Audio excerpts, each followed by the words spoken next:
करेंगे ionization energy. तो ionization energy क्या होती है? आयनाइजेशन एनर्जी क्या होती है? किसी भी आइसोलेटेड गैसियस एटम से, ठीक है, most important point is isolated gaseous atom होना चाहिए, ठीक है, उसका जो मोस्ट लूजली बाउंड इलेक्ट्रॉन होगा, most loosely bound electron means जो एटम का आउटरमोस्ट इलेक्ट्रॉन होगा, ठीक है, गैसियस स्टेट में एटम होगा और उसका जो आउटरमोस्ट इलेक्ट्रॉन होगा, जो सबसे क्या होगा, लूजली बाउंड होगा, उस इलेक्ट्रॉन को रिमूव करने के लिए जिस एनर्जी की रिक्वायरमेंट होती है उसे बोलते हैं, जिस अमाउंट ऑफ एनर्जी की रिक्वायरमेंट होती है, आयनाइजेशन एनर्जी, ठीक है। और इसे क्या बोल सकते हैं? Ionization potential. और इसको किस टर्म में एक्सप्रेस करते हैं हम? जो यूनिट्स हैं वो क्या होती हैं? किलो कैलोरी पर मोल या फिर किलो जूल पर मोल, और क्या कहते हैं? इलेक्ट्रॉन वोल्ट पर एटम, ठीक है। उसके बाद नेक्स्ट इज आयनाइजेशन एनर्जी होती है, वो हमें किसके बारे में बताती है? ये हमें बताती है कि इलेक्ट्रॉन को हम कितनी इजीली रिमूव कर सकते हैं, ठीक है, मीन्स जितनी कम आयनाइजेशन एनर्जी होगा, इसका मतलब उस इलेक्ट्रॉन को निकालना उतना ही क्या है? ईजी है। तो ionization energy is with which an electron can be removed from an atom, ठीक है। Next is factors on which ionization energy depends, ठीक है। तो क्या क्या फैक्टर्स है जिसके ऊपर आयनाइजेशन एनर्जी डिपेंड करेगी? 4 फैक्टर है। First is size, second is charge, and third is screening effect, and fourth is penetration effect, and also one other factor which is electronic arrangement, ठीक है। तो फर्स्टली डिस्कस करते हैं size of atom. तो size of atom के ऊपर हमारी ionization energy depend करेगी। कैसे? फर्स्ट हम बात करते हैं, देखो ये वाला फोर्स, ठीक है। तो फोर्स क्या होता है? Force equals to K1 Q2 by R square, ठीक है। Force of attraction between charge particle, अगर दो चार्ज पार्टिकल होते हैं, एक के ऊपर चार्ज Q1 है, एक के ऊपर चार्ज क्या है? Q2 है, ठीक है। तो उस वाले केस में जो फोर्स होता है उसको बताते हैं हम किससे? F equal to K1 Q2 upon में r square, means force is directly proportional to charge and inversely proportional to distance of electron from the distance of electron between the charge particle, ठीक है।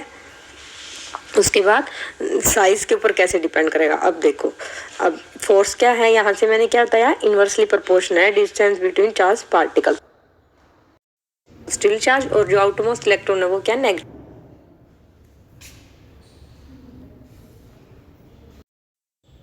Active force होंगी, ठीक है। तो यहाँ पे क्या हो जाएगा? जैसे ही साइज इंक्रीज करेगा, जैसे हम लेफ्ट टू राइट जाते हैं या डाउन द ग्रुप जाते हैं, कोई भी केस हो, तो जैसे ही साइज इंक्रीज करेगा तो डिस्टेंस होती है इलेक्ट्रॉन के फ्रॉम न्यूक्लियाई, वो क्या करेगी? इंक्रीज करेगी। अगर आर इंक्रीज करेगी तो यहाँ से देखो, अब अगर आर इंक्रीज करेगी तो फोर्स क्या करेगा? डिक्रीज करेगा, ठीक है। तो फोर्स डिक्रीज करेगा,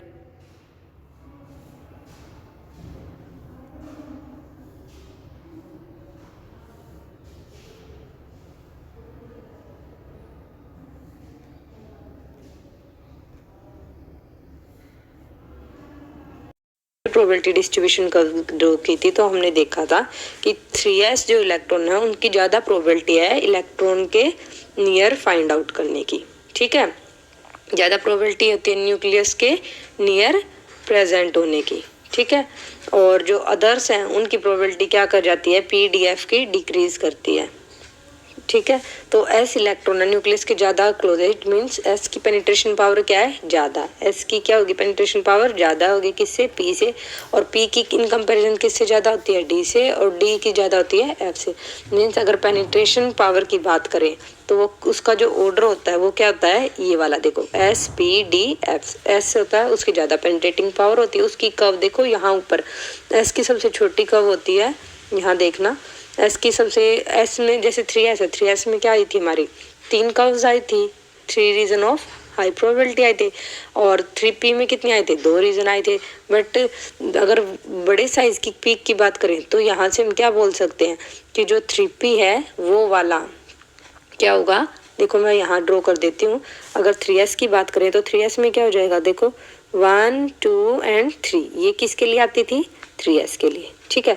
अगर बात करें किसकी? 3p की, तो 3p के केस में क्या होता है? 2 कर्व होती है, और 2 कैसे होती हैं? 1 और 2, तो अगर जो मैक्सिमम वाली कर्व है उसे कंपेयर करें, जो पीक वाली है, सबसे हाईएस्ट पीक है, तो उसके अकॉर्डिंग तो 3 पीक है उनकी न्यूक्लियस के क्लोज, बट एक्चुअल में हमने देखा था 3s में क्या थी, एडिशनल स्मॉल पीक ये वाली, जिस कारण वो न्यूक्लियस के ज्यादा क्लोज था, किससे, 3p से।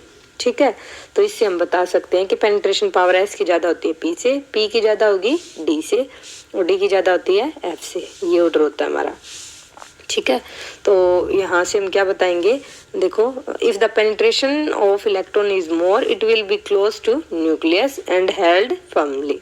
जितनी ज्यादा पेनिट्रेशन पावर होगी वो न्यूक्लियस के इतनी ज्यादा क्या होगा, क्लोज होगा, और उतना फर्मली हेल्ड होगा, और जिससे उसकी आयनाइजेशन एनर्जी क्या कर जाएगी, हाई हो जाएगी। मींस आयनाइजेशन एनर्जी होती है वो इंक्रीज करती है with increase in penetration power of electron. अगर इलेक्ट्रॉन एक एस में है, एक पी में है, एक डी में और एक एफ में, आउटरमोस्ट इलेक्ट्रॉन, तो सबसे ज्यादा आयनाइजेशन एनर्जी किस केस में होगी, एस वाले में, क्योंकि एस वाले केस में क्या होता है, हाई पेनिट्रेशन पावर, तो न्यूक्लियस के ज्यादा क्लोज होगा और उतनी टाइटली हेल्ड होगा, तो आयनाइजेशन एनर्जी क्या हो जाएगी, हाईएस्ट। ठीक है, तो फोर्थ फैक्टर पे चलते हैं हम। फोर्थ फैक्टर कौन सा, इलेक्ट्रॉनिक अरेंजमेंट। तो इलेक्ट्रॉनिक अरेंजमेंट के ऊपर भी हमारी क्या डिपेंड करती है, आयनाइजेशन एनर्जी। कैसे डिपेंड करेगी, इन्होंने एग्जांपल लिया है, एक होती है एग्जैक्टली हाफ फील्ड होती है, और एक क्या होती है, कंप्लीटली फुल्ली फील्ड। ठीक है, तो ये जो दो कॉन्फ़िगरेशन होती है ये क्या होती है, एक्स्ट्रा स्टेबल। कौन सी, half filled and fully filled. तो उन केसेस में क्या होता है, इलेक्ट्रॉन्स को निकालना, अगर कोई चीज़ स्टेबल है तो उससे इलेक्ट्रॉन निकालना क्या होता है, डिफिकल्ट। ठीक है, तो उस केस में आयनाइजेशन एनर्जी क्या हो जाएगी, हाई। ठीक है, देखो ये रहा half filled and completely field, वो क्या होती है, एक्स्ट्रा स्टेबल।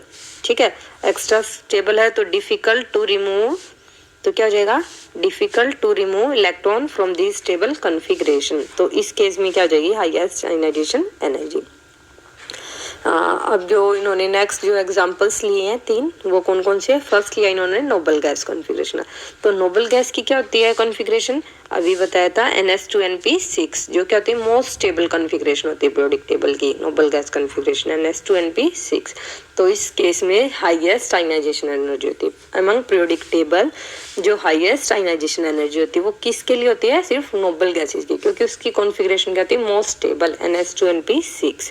नेक्स्ट चीज जो हम किसकी बात करें, नेक्स्ट क्या है, बेरिलियम और मैग्नीशियम। अब इनकी क्या होती है, कंप्लीटली फील्ड होती है। बेरिलियम की होगी 1s2 2s2, s के अंदर क्या है, 2 इलेक्ट्रॉन कंप्लीटली फील्ड है। मैग्नीशियम में भी क्या है, 3s2 लास्ट इलेक्ट्रॉन जो भी ऐड होंगे, तो इनकी क्या होगी, कंप्लीटली फील्ड कॉन्फ़िगरेशन। तो ये वाले भी क्या होते हैं, इनकी भी क्या होती है, लार्ज आयनाइजेशन एनर्जी।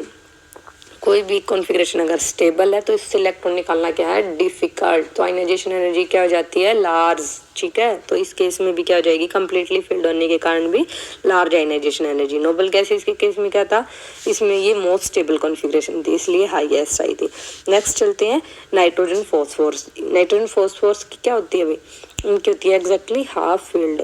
नाइट्रोजन की होती है 2p3, फॉस्फोरस की क्या होती है 3p3। तो p के अंदर 3 ऑर्बिटल्स होते हैं और मैक्सिमम 6 आ सकते हैं। और अगर 3 इलेक्ट्रॉन्स की फीलिंग करें, 3p 1 2 एंड 3, तो ये 3p3 क्या हो जाती है हमारी यार, 2p3 की बात करें, फास्फोरस के लिए 3p3 हो जाएगा और नाइट्रोजन के लिए 2p3।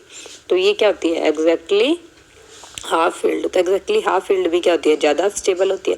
तो इन केसेस में भी आयनाइजेशन एनर्जी क्या होती है, हाई। ठीक है, उसके बाद नेक्स्ट है variation of ionization energy in periodic table. Periodic table की बात करें तो उसमें वेरिएशन स्टडी करना है।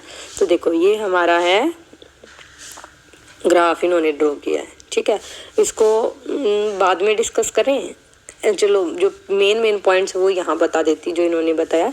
फर्स्ट है नोबल गैसेस की, अभी मैंने पीछे बताया है। नोबल गैसेस की क्या होती है, most stable electronic configuration NH2NP6। तो उनकी आयनाइजेशन एनर्जी क्या होगी, हाईएस्ट। अगर आयनाइजेशन एनर्जी हाईएस्ट है तो वो कहाँ होंगे, ग्राफ में सबसे ऊपर। तो देखो ये हमारी है आयनाइजेशन एनर्जी और यहाँ है एटॉमिक नंबर। तो ये एलिमेंट्स कैसे, सबसे ऊपर कौन से हैं, helium, neon, argon, krypton, xenon. तो ये है जो भी हमारे नोबल गैसेस, ये कहाँ है इस ग्राफ में, आयनाइजेशन एनर्जी इनकी कहाँ है, सबसे ज़्यादा हाईएस्ट आयनाइजेशन एनर्जी। ठीक है, और साथ में जो सबसे लोएस्ट है वो किसकी है, लिथियम, सोडियम, पोटाशियम, गैल्मियम, रुबिडियम, ठीक है, सीजियम। तो ये कौन से होते हैं, एल्कली मेटल होते हैं, लिथियम, सोडियम, पोटाशियम, 1 सेकेंड, देखो ये तो होते हैं ये वाले हमारे एल्कली मेटल हैं और ये क्या है, नोबल गैसेस। तो नोबल गैसेस पीरियोडिक टेबल में कहाँ है, राइट में। तो इनकी कॉन्फ़िगरेशन क्या होती है, मोस्ट स्टेबल कॉन्फ़िगरेशन है। तो इनकी एक तो साइज का फैक्टर नोबल गैसेस पे नहीं होता क्योंकि इस केस में वैन डर वाल्स फोर्सेज होते हैं, ठीक है। तो यहाँ पे मोस्ट स्टेबल कॉन्फ़िगरेशन होने के कारण क्या होती है, हाईएस्ट आयनाइजेशन एनर्जी। और एल्कली मेटल्स होते हैं जो ये hydrogen, lithium, sodium, potassium, rubidium, cerium, ये पीरियोडिक टेबल में कहाँ होते हैं, लेफ्ट में। और लेफ्ट टू राइट जाते हैं तो साइज क्या करता है, डिक्रीज करता है। आयनाइजेशन एनर्जी क्या करेगी हमारी, इंक्रीज करेगी, ठीक है। तो सबसे कम आयनाइजेशन एनर्जी क्या किसकी हो जाएगी, एल्कली मेटल्स की। तो ये जो होंगे ये कहाँ प्रेजेंट होंगे, अब बताओ ये कहाँ प्रेजेंट होंगे, सबसे नीचे, ठीक है। Lithium, sodium, potassium, 1 second, lithium, sodium, potassium, rubidium, caesium, francium भी होता है, वो रेडियो एक्टिव है, वो इन्होंने नहीं शो किया हुआ, ठीक है। उसके बाद नेक्स्ट बात करते हैं किसकी, following periodic trend has been observed, ठीक है। जो पीरियोडिक कौन कौन से है, फर्स्ट है वेरिएशन अलोंग ए पीरियड। तो अलोंग पीरियड क्या होता है, अभी जो बताया मैंने, आयनाइजेशन एनर्जी क्या करती है, इंक्रीज करती है। अभी पीछे बताया ना, लॉन्ग पीरियड क्या होता है, जैसे हम लेफ्ट टू राइट जाते हैं, ठीक है। तो जैसे ही लेफ्ट टू राइट जाएंगे, तो जैसे ही लेफ्ट टू राइट जाते हैं तो क्या होता है, हमारा न्यूक्लियर चार्ज तो क्या करता है, इंक्रीज करता है, ठीक है। और साइज क्या करता है, डिक्रीज। तो बोथ फैक्टर्स के अकॉर्डिंग देखो, आयनाइजेशन एनर्जी डायरेक्टली प्रोपोर्शनल थी चार्ज के और साइज के इनवर्सली। अब साइज डिक्रीज कर रहा है तो इसका मतलब आयनाइजेशन एनर्जी इंक्रीज करेगी, और चार्ज हमारा इंक्रीज कर रहा है तो आयनाइजेशन एनर्जी इंक्रीज करेगी। तो बोथ फैक्टर्स क्या कह रहे हैं कि हमारी आयनाइजेशन एनर्जी क्या करेगी, इंक्रीज करेगी। क्यों, क्योंकि जैसे हम लेफ्ट टू राइट जाएंगे चार्ज बढ़ेगा, ठीक है, और साइज डिक्रीज करेगा, जिससे वैलेंस इलेक्ट्रॉन क्या होंगे, मोर टाइटली हेल्ड होंगे बाय न्यूक्लियस, ठीक है। ज़्यादा टाइटली हेल्ड होंगे तो उसको निकालना क्या हो जाएगा, डिफिकल्ट। ज़्यादा एनर्जी की रिक्वायरमेंट होगी तो आयनाइजेशन एनर्जी क्या कर जाती है, हमारी इंक्रीज कर जाती है, ठीक है।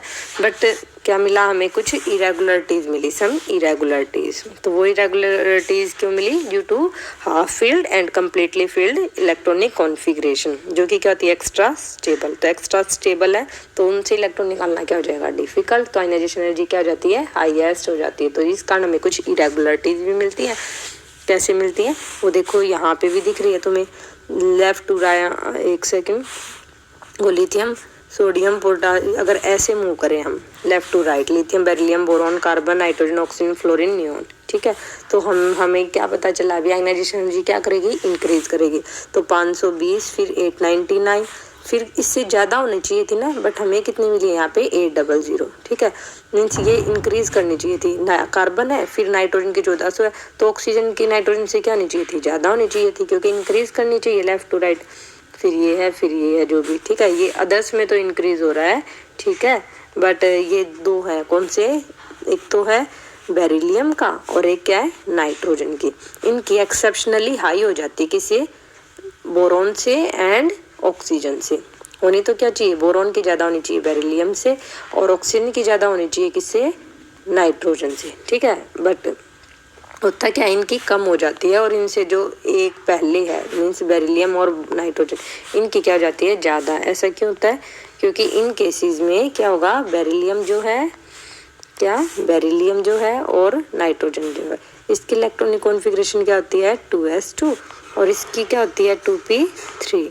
तो 2p3 भी क्या होती है, एग्जैक्टली हाफ फील्ड कॉन्फ़िगरेशन है। एग्जैक्टली हाफ फील्ड होने के कारण इस केस में इलेक्ट्रॉन को निकालना क्या हो जाएगा, मुश्किल, और इसकी आयनाइजेशन एनर्जी ऑक्सीजन से भी क्या हो जाएगी, ज़्यादा, ठीक है। और उसके बाद बेरिलियम की बात करें तो इस केस में भी वही है। बेरिलियम में क्या होता है, 2s2, और बोरॉन में क्या होता है, 2s2 2p1। तो 2s2 है वो कम्प्लीटली फील्ड है, और 2p1 में क्या है, एक इलेक्ट्रॉन है, वो कम्प्लीटली फील्ड नहीं है। साथ में सेकंड रीजन क्या है, बेरिलियम में क्या होता है, इलेक्ट्रॉन किसके अंदर होता है, 2s के अंदर होता है, ठीक है, जिसकी पेनिट्रेशन पावर ज़्यादा है, उसको वो क्या होगा, पेनिट्रेशन पावर ज़्यादा न्यूक्लियस के क्लोज होगा, उसे निकालना क्या हो जाएगा, मुश्किल। बट बोरॉन के केस में क्या होगा, 2s2 2p1, इलेक्ट्रॉन जो आउटरमोस्ट है वो p के अंदर है, उसकी स्क्रीनिंग इफेक्ट क्या है, कम है, तो न्यूक्लियस कितना क्लोज नहीं है, वो क्या होगा, लेस टाइटली हेल्ड होगा, किसके कंपैरिजन में, बेरिलियम के 2s के कंपैरिजन में। तो बोरॉन का इलेक्ट्रॉन जो 2p इलेक्ट्रॉन से निकालना क्या है, ईजी, तो उसकी आयनाइजेशन एनर्जी क्या हो जाती है, कम, ठीक है, तो ये पता चल गया जो मैंने अभी बताई है, एक बेरिलियम की और एक किसकी, नाइट्रोजन की। देखो मैंने स्टार भी लगाए हैं, ठीक है, ये एक्सेप्शन होते हैं बेरिलियम और नाइट्रोजन की। इनके अपने रिस्पेक्टिव जो नेक्स्ट एलिमेंट है उनसे क्या हो जाती है, ज़्यादा, क्योंकि एग्जैक्टली हाफ फील्ड नाइट्रोजन के लिए और इसमें फील्ड ही फील्ड है, ठीक है। नेक्स्ट चलते हैं बेरिलियम टू बोरॉन। देखो इन्होंने यहाँ देखो फर्स्ट है नीचे लिथियम टू बेरिलियम की बात की, तो जैसे हम लिथियम टू बेरिलियम जाते हैं तो क्या होती है, आयनाइजेशन एनर्जी इंक्रीज करती है। तो आयनाइजेशन एनर्जी इंक्रीज करेगी तो उससे क्या हो जाएगा, nuclear charge, lithium to beryllium जाएंगे तो आयनाइजेशन एनर्जी हमारी इंक्रीज करेगी। क्यों इंक्रीज करेगी, क्योंकि लिथियम से बेरिलियम जाते हैं तो साइज डिक्रीज करता है, न्यूक्लियर चार्ज इंक्रीज करता है, तो आयनाइजेशन एनर्जी क्या करेगी, डिक्रीज करेगी, ठीक है। नेक्स्ट बात करते हैं किसकी, हम बेरिलियम टू बोरॉन। तो बेरिलियम टू बोरॉन जाते हैं तो उस केस में होना तो क्या चाहिए, हमारा साइज डिक्रीज कर रहा है, न्यूक्लियर चार्ज इंक्रीज कर रहा है, तो आयनाइजेशन एनर्जी क्या करनी चाहिए, इंक्रीज करनी चाहिए। बट एक्चुअल में क्या करती है, वो स्लाइटली डिक्रीज करती है। Beryllium to boron means beryllium की ज़्यादा होती है, किससे, बोरॉन से। तो उसके दो रीजन है जो इन्होंने यहाँ बताए हैं। फर्स्ट क्या है, बोरॉन में लास्ट इलेक्ट्रॉन कहाँ जाता है, 2p में जाता है, जो स्लाइटली हायर होता है देन 2s से, तो उसे निकालना क्या हो जाएगा, इजी, ठीक है। नेक्स्ट क्या है, इलेक्ट्रॉनिक कॉन्फ़िगरेशन। इलेक्ट्रॉनिक कॉन्फ़िगरेशन होती है, बोरॉन के लिए होती है 2p1 जो लेस स्टेबल, और बेरिलियम के लिए क्या होती है 2s2 जो क्या है, कम्प्लीटली फील्ड है, ठीक है। तो इसलिए क्या हो जाएगी, बेरिलियम की कॉन्फ़िगरेशन कम्प्लीटली फील्ड होने के कारण स्टेबल है, तो आयनाइजेशन एनर्जी बेरिलियम की क्या हो जाएगी, ज़्यादा हो जाएगी, किससे, बोरॉन से, ठीक है। नेक्स्ट चलते हैं boron to carbon to nitrogen. तो जैसे हम boron to carbon to nitrogen जाते हैं तो क्या होता है, वही साइज क्या तो करता है हमारा, डिक्रीज करता है, और क्या होता है, चार्ज इंक्रीज करता है, तो जिससे आयनाइजेशन एनर्जी क्या करेगी, इंक्रीज करेगी। नेक्स्ट चलते हैं नाइट्रोजन टू ऑक्सीजन। देखो ये सीरीज होनी ऐसी चाहिए थी, ठीक है, कैसे, फर्स्ट लिथियम, ठीक है, फर्स्ट लिथियम, फिर आना चाहिए था बेरिलियम, फिर boron, carbon, nitrogen, oxygen, fluorine, neon, ये ऐसी होनी चाहिए थी। बट हमने क्या देखा है, नाइट्रोजन की क्या देखा, हाँ 1 सेकेंड, जो नाइट्रोजन है उसकी कहाँ है, ये रहा, नाइट्रोजन है उसकी ज़्यादा हो जाती है किससे, ऑक्सीजन से, और बेरिलियम की ज़्यादा हो जाती है बोरॉन से। तो इसका तो रीज़न हम स्टडी कर चुके हैं अभी, जो 2 रीजन से। नेक्स्ट बात करते हैं इसकी, नाइट्रोजन एंड ऑक्सीजन की। नाइट्रोजन ऑक्सीजन में इन्होंने क्या बताया, ऑक्सीजन जो नेक्स्ट होता है किससे, नाइट्रोजन से, उसकी स्लाइटली स्मॉलर हो जाती है नाइट्रोजन के कंपैरिजन में। ऐसा क्यों होता है, क्योंकि जो नाइट्रोजन की इलेक्ट्रॉनिक कॉन्फ़िगरेशन होती है वो क्या होती है, एग्जैक्टली हाफ फील्ड, जिसमें क्या होगा, 2p orbital exactly half field है, जो ज़्यादा स्टेबल होगा, ठीक है। तो आयनाइजेशन एनर्जी क्या हो जाएगी, मोर हो जाएगी देन ऑक्सीजन। नेक्स्ट है oxygen to fluorine to neon, ठीक है, oxygen to fluorine to neon, तो वही रहेगा सेम जो ऑर्डर होना चाहिए लेफ्ट टू राइट का, क्योंकि साइज डिक्रीज करता है, न्यूक्लियर चार्ज इंक्रीज करता है, तो आयनाइजेशन एनर्जी क्या हो जाएगी, इंक्रीज करेगी, ठीक है। नेक्स्ट बात करते हैं डाउन द ग्रुप। तो डाउन द ग्रुप में क्या होता है, डाउन द ग्रुप जाते हैं तो क्या होता है, ग्रेजुअल डिक्रीज होती है आयनाइजेशन एनर्जी का, ठीक है। तो ऐसा क्यों है, इसके कुछ फैक्टर्स हैं वो बताती हूँ मैं अभी। नेक्स्ट चलो, कौन से फैक्टर्स हैं वो, देखो decrease in ionization energy down the group, वो नेट इफेक्ट होता है फॉलोइंग फैक्टर्स का। वो फैक्टर्स कौन से हैं, फर्स्ट इज क्या है, फर्स्ट है nuclear charge. Down the group जाते हैं तो न्यूक्लियर चार्ज तो क्या कर रहा है, इंक्रीज कर रहा है, ठीक है। सेकंड, डाउन द ग्रुप जाने से एडिशन ऑफ मेन शेल होती है, प्रिंसिपल क्वांटम नंबर इंक्रीज होता है ना, first period, second period, third period, तो नंबर ऑफ शेल्स इंक्रीज होने से हमारा साइज क्या करता है, इंक्रीज, ठीक है। साइज इंक्रीज कर रहा है और साथ में नंबर ऑफ इलेक्ट्रॉन्स इंक्रीज होने से हमारे क्या होंगे, इनर इलेक्ट्रॉन्स इंक्रीज होंगे, तो शील्डिंग इफेक्ट भी क्या होगा, इंक्रीज करा। तो डाउन द ग्रुप 3 फैक्टर होते हैं, न्यूक्लियर चार्ज इंक्रीज करता है, एटॉमिक साइज इंक्रीज करता है, और शील्डिंग इफेक्ट भी क्या करता है, इंक्रीज। तो न्यूक्लियर चार्ज इंक्रीज हो रहा है तो आयनाइजेशन एनर्जी क्या करनी चाहिए, डिक्रीज। और अगर साइज इंक्रीज कर रहा है, ठीक है, और स्क्रीनिंग इफेक्ट इंक्रीज कर रहा है, इट मीन्स जो हमारी आयनाइजेशन एनर्जी है वो क्या करनी चाहिए, डिक्रीज। तो एक फैक्टर्स तो क्या कह रहा है, आयनाइजेशन एनर्जी न्यूक्लियर चार्ज के अकॉर्डिंग आयनाइजेशन एनर्जी इंक्रीज करनी चाहिए, और साइज और स्क्रीनिंग इफेक्ट के अकॉर्डिंग क्या करनी चाहिए, डिक्रीज। तो जब नेट इफेक्ट निकालते हैं तो ये जो 2 फैक्टर होते हैं, साइज का और शील्डिंग इफेक्ट का, ये डोमिनेट कर जाते हैं। जिससे आयनाइजेशन एनर्जी क्या कर जाएगी, डिक्रीज कर जाएगी। ठीक है, नेक्स्ट हम बात करते हैं किसकी, successive ionization energy. Successive ionization energy क्या होती है, सक्सेसिव आयनाइजेशन एनर्जी क्या होती है, एक इलेक्ट्रॉन निकाल लिया वो तो simply outermost electron ionization energy, but हम क्या कर सकते हैं सक्सेसिव इलेक्ट्रॉन्स को भी, ठीक है, जो सब्सिक्वेंट इलेक्ट्रॉन्स होंगे, मीन्स एक रिमूव कर दिया फिर उसका कैटायंस, एक इलेक्ट्रॉन रिमूव किया तो क्या बनेगा हमारा, बताओ, कैटायन बनेगा। ठीक है, एक इलेक्ट्रॉन रिमूव किया तो मेटल पॉजिटिव बन गया, 1 सेकेंड, एक इलेक्ट्रॉन रिमूव किया तो M पॉजिटिव, फिर M पॉजिटिव से अगर मैं एक और इलेक्ट्रॉन रिमूव कर दूं तो क्या आ जाएगी M2 पॉजिटिव, M2 पॉजिटिव से एक और इलेक्ट्रॉन रिमूव कर दी तो M3 positive, means monovalent, divalent, trivalent cation. ठीक है, तो ऐसे इलेक्ट्रॉन्स को जब रिमूव करते हैं सक्सेसिव इलेक्ट्रॉन्स तो उसे बोलते हैं सक्सेसिव आयनाइजेशन एनर्जी।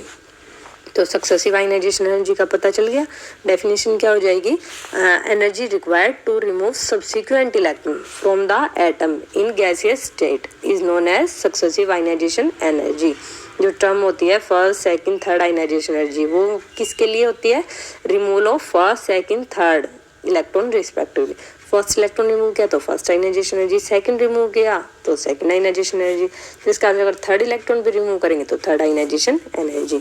ठीक है, और इसको हम किससे बता सकते हैं, देखो आयनाइजेशन एनर्जी 1 2 3, ठीक है, ये वाली है ionization energy 1 2 3, first, second, third. अब इन्होंने एग्जाम्पल लिया लिथियम का लिया है, तो लिथियम के केस में देखो, लिथियम के केस में क्या होता है, जब फर्स्ट इलेक्ट्रॉन को रिमूव किया तो क्या बनेगा, लिथियम पॉजिटिव प्लस में इलेक्ट्रॉन, और साथ में ये गैसियस लिखना मोस्ट इम्पोर्टेंट है। ठीक है, तो यहाँ पे इन्होंने लिथियम का एग्जांपल लिया है, तो फर्स्ट आयनाइजेशन एनर्जी आई 520, और जब 1 इलेक्ट्रॉन के रिमूवल के बाद जब हम नेक्स्ट इलेक्ट्रॉन बनाएंगे क्या बनेगा, लिथियम 2 पॉजिटिव, तो आयनाइजेशन एनर्जी क्या मिली 7298। ऐसा क्यों हुआ, क्योंकि यहाँ पे जो एक इलेक्ट्रॉन के रिमूवल के बाद जो हमारी इलेक्ट्रॉनिक कॉन्फ़िगरेशन क्या हो जाएगी, वो क्या हो जाएगी 2s2, लिथियम की 2s2 नहीं, 1 सेकेंड, लिथियम की क्या होती है 2s1, 1s2 2s1, but 1 electron के रिमूवल के बाद जो लिथियम 1 पॉजिटिव है उसकी इलेक्ट्रॉनिक कॉन्फ़िगरेशन क्या हो जाएगी 1s2। ठीक है, तो लिथियम 1 पॉजिटिव में क्या हो जाएगा 1s2 है, जो कि क्या स्टेबल कॉन्फ़िगरेशन है क्योंकि ये फील्ड है, और साथ में क्या होता है 1 इलेक्ट्रॉन के रिमूवल के बाद न्यूक्लियर चार्ज तो क्या हमारा सेम है और इलेक्ट्रॉन एक कम हो गए, तो इफेक्टिव न्यूक्लियर चार्ज क्या कर जाता है इंक्रीज, तो इलेक्ट्रॉन क्या हो जाएगा लिथियम पॉजिटिव में ज़्यादा टाइटली हेल्ड होगा, जितना ज़्यादा टाइटली हेल्ड होगा उससे निकालना क्या होगा डिफिकल्ट, तो आयनाइजेशन एनर्जी क्या हो जाती है इंक्रीज कर जाती है, और वो यहाँ पे कितनी इंक्रीज करती है 520 से डायरेक्ट 7200 के आसपास चली जाती है। ठीक है, देखो second ionization energy are much higher than first ionization energy due to factor removal of first electron, atom change किस में हो जाएगा मोनोवैलेंट पॉजिटिव आयन में, मीन्स नंबर ऑफ इलेक्ट्रॉन्स तो डिक्रीज करके बट न्यूक्लियर चार्ज क्या रहा है सेम, तो रिमेनिंग इलेक्ट्रॉन क्या होंगे टाइटली हेल्ड होंगे, तो डिफिकल्ट टू रिमूव इलेक्ट्रॉन, और आयनाइजेशन एनर्जी क्या हो जाएगी IE2, जो सेकंड आयनाइजेशन एनर्जी है वो फर्स्ट के कंपैरिजन में ज़्यादा हो जाएगी। ठीक है, नेक्स्ट है ऐसे ही सिमिलरली हम क्या कर सकते हैं, क्या है डाई पॉजिटिव है, ट्राई पॉजिटिव को भी एक्सप्लेन कर सकते हैं। अगर आयनाइजेशन एनर्जी थर्ड की बात करें, थर्ड वाली क्या हो जाएगी सेकंड से ज़्यादा, मीन्स ओवरऑल बोले तो आयनाइजेशन एनर्जी 1 क्या होती है कम होती है, सेकंड उससे ज़्यादा होती है, और थर्ड उससे भी ज़्यादा होती है। क्यों, क्योंकि थर्ड के केस में क्या हो जाएगा 2 इलेक्ट्रॉन्स का, देखो यहाँ पे बनेगा मेटल 1 पॉजिटिव, यहाँ पे 2 पॉजिटिव, यहाँ पे बनेगा 3 पॉजिटिव, इसमें 1 पॉजिटिव से इलेक्ट्रॉन निकालेंगे, 1 सेकेंड, आयनाइजेशन एनर्जी 1 है तो ये तो न्यूट्रल से इलेक्ट्रॉन को रिमूव करेंगे, इसमें हम मोनोवैलेंट से निकालेंगे, इसमें डाइवैलेंट से निकालेंगे। ठीक है, तो मोनोवैलेंट के केस में क्या हो जाएगा न्यूक्लियर चार्ज सेम है और एक इलेक्ट्रॉन कम है तो न्यूक्लियर चार्ज बढ़ जाएगा, इफेक्टिव न्यूक्लियर चार्ज तो टाइटली हेल्ड होगा, तो आयनाइजेशन एनर्जी सेकंड ज़्यादा हो जाएगी किससे फर्स्ट से। बट अगर थर्ड की बात करें तो थर्ड वाले केस में क्या हो जाएगा, अब जो इलेक्ट्रॉन निकालने वो 2 पॉजिटिव से, मीन्स 2 इलेक्ट्रॉन कम हो गए, चार्ज सेम है, तो इस केस में जेड इफेक्टिव और ज़्यादा इंक्रीज कर जाएगा, जितना ज़्यादा जेड इफेक्टिव उतना स्ट्रॉन्गली हेल्ड होगा, और जितना ज़्यादा स्ट्रॉन्गली हेल्ड होगा तो आयनाइजेशन एनर्जी क्या कर जाएगी हमारी इंक्रीज, तो ऑर्डर क्या जाएगा ये वाला होगा। ठीक है, उसके बाद नेक्स्ट करते हैं, इन्होंने जो एग्जांपल लिया है वो लिया इन्होंने सोडियम का। ठीक है, सोडियम के केस में जो फर्स्ट आयनाइजेशन एनर्जी होती है वो होती है 496 होती है। ठीक है, और सेकंड आयनाइजेशन एनर्जी होती है वो कितनी होती है, कितनी होती है, फर्स्ट है 496 और सेकंड है 4564। ऐसा क्यों, क्योंकि फर्स्ट में जो सोडियम है उसकी इलेक्ट्रॉनिक कॉन्फ़िगरेशन क्या होती है 3s1, न्यूट्रल से निकालना है, तो इससे इलेक्ट्रॉन निकालेंगे, एक इलेक्ट्रॉन निकाल देंगे, तो कितनी आई 496। बट अब सेकंड निकालना, इट मीन्स अब हमारा क्या बन गया, Na पॉजिटिव मोनोवैलेंट कैटायन, तो एक इलेक्ट्रॉन के रिमूवल के बाद ये बनेगा, तो वो क्या हो जाएगी 2s2 2p6, means sodium positive की जो इलेक्ट्रॉनिक कॉन्फ़िगरेशन होती है वो कौन सी होती है, नोबल गैस की जो कॉन्फ़िगरेशन हो जाएगी नियॉन वाली, वही एक्वायर कर लेगा, तो ये क्या होती है मोस्ट स्टेबल। तो इससे निकालना क्या है डिफिकल्ट। तो अब इस केस में जो आयनाइजेशन एनर्जी कितनी होगी वो 45964, जो कि क्या होगी हाईएस्ट। ठीक है, नेक्स्ट बात करते हैं किसकी, जो इन्होंने एग्जांपल लिया है मैग्नीशियम का। तो मैग्नीशियम के केस में क्या होगा बताओ, मैग्नीशियम के लिए फर्स्ट आयनाइजेशन एनर्जी होती है 737 और सेकंड कितनी होती है 1447, और जो थर्ड होगी, ठीक है, कौन सी, फर्स्ट 1 सेकेंड बैक, फर्स्ट है ये, second is this, and third कितनी होती है 7238, 5 टाइम्स होती है सेकंड के कंपैरिजन में। ऐसा क्यों होता है, क्योंकि यहाँ पे किसके लिए बात कर रहे हैं, मैग्नीशियम के लिए। तो मैग्नीशियम के लिए देखो, मैग्नीशियम है, मैग्नीशियम 1 पॉजिटिव और उसके बाद क्या बनेगा मैग्नीशियम 2 पॉजिटिव। ठीक है, यहाँ से इलेक्ट्रॉन निकाला तो फर्स्ट आयनाइजेशन एनर्जी, इससे निकाला तो सेकंड, और यहाँ से निकालूंगी तो क्या हो जाएगी थर्ड आयनाइजेशन एनर्जी। तो फर्स्ट की तो इसकी तो इलेक्ट्रॉनिक कॉन्फ़िगरेशन क्या है 3s2, इसकी क्या है 3s1, और इस केस में क्या बचेगी 3s2 3s1, और इस केस में क्या बचेगी 2s2 2p6 थर्ड वाले में, जो कि क्या है नोबल की है, नोबल गैस कॉन्फ़िगरेशन, इससे इलेक्ट्रॉन निकालना क्या हो जाएगा डिफिकल्ट। ठीक है, मोस्ट स्टेबल होगी नोबल गैस की। तो इस वाले केस में जब मैग्नीशियम 2 पॉजिटिव से क्या बनाएंगे मैग्नीशियम +3, तो क्या होती है थर्ड आयनाइजेशन एनर्जी, वो क्या हो जाएगी हाईएस्ट हो जाएगी। तो थर्ड वाली तो होती है 7738, सेकंड वाली है इस केस में भी क्या होगी